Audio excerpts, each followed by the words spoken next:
शककर्त्यांचा मेरुमणी तू राजर्षींचा राजा युगंधराचा योगी अनतो धार फार झाला आता दिवा पाहिजे अंधार फार झाला आता दिवा पाहिजे महाराष्ट्राला पुन्हा एकदा जिजाऊंचा शोभा पाहिजे जिजाऊंचा शोभा पाहिजे तलवार तर सगळ्यांच्याच हातात होती पण स्वराज्य स्थापनेची जिद्द फक्त शिवरायांच्या रक्तात होती फक्त शिवरायांच्या रक्तात होती सामर्थ्याचा सर्जा छत्रपती शिवाजी महाराज यांचा जन्म 19 फेब्रुवारी 1630 रोजी शिवनेरी किल्ल्यावरती झाला त्यांची आई जिजाबाईंनी त्यांना उत्तम संस्कार दिले आणि स्वराज्याचे स्वप्न त्यांच्या मनात रुजवले त्यांनी लहानपणापासूनच शौर्य धैर्य आणि बुद्धिमत्ता दाखवली शिवछत्रपती सोडून गेला अवघा महाराष्ट्रग्रस्त अवघा महाराष्ट्रग्रस्त नाव स्मरता डोळे धरती ओठ कापे थरथर आज अमर झाला शिवछत्रपती इतिहासाच्या पानावर आज अमर झाला शिवछत्रपती इतिहासाच्या पानावर जय भवानी जय शिवाजी जय भवानी जय शिवाजी हिंद महासपर भारत विभक्त पर जोमलित शबंत पर जय शिवराज जय भवानी जय शिवाजी जय भवानी जय शिवाजी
छत्रपतींनी केलं काय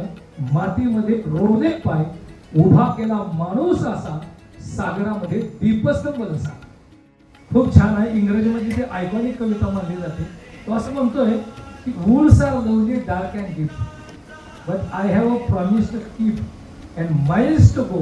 बिफोर आय स्लीप प्रत्येक काव्याचा वाक्यार्थ लक्षात आणि व्यंग्यार्थ असतो याचा सरळचा अर्थ असा की जंगल खूप घनदाट आहे आणि मला झोपण्यापूर्वी त्या जंगलातनं चालत जायचं झालंय परंतु याचा लक्षार्थ असा आहे की खूप जंगल आहे याचा अर्थ अज्ञानाचं जंगल आहे खूप मोठं आणि या जंगलामधून मला ज्ञानाचा प्रकाश घेऊन जोपर्यंत माझे हातपाय चालत आहेत तोपर्यंत मला जायचं 45 साली स्वराज्य स्थापनेची प्रतिज्ञा घेतली वय होतं फक्त 15 वर्ष आता जी 9वीची मुलं आहेत 10वीची मुलं आहेत तुमच्या जवळ तुमचं विजन आहे का लक्षात ठेवा त्यावेळी 17व्या शतकाच्या प्रारंभी छत्रपती शिवाजी महाराजांच्याकडे विजन होतं मला काय करायचंय इंग्रजीचे खूप छान वाक्य तुमच्या काळजावरती कोरून ठेवा त्याचं म्हणलेलं आहे की लो एम इज क्राईम तुमचं ध्येय जर छोटं असेल ना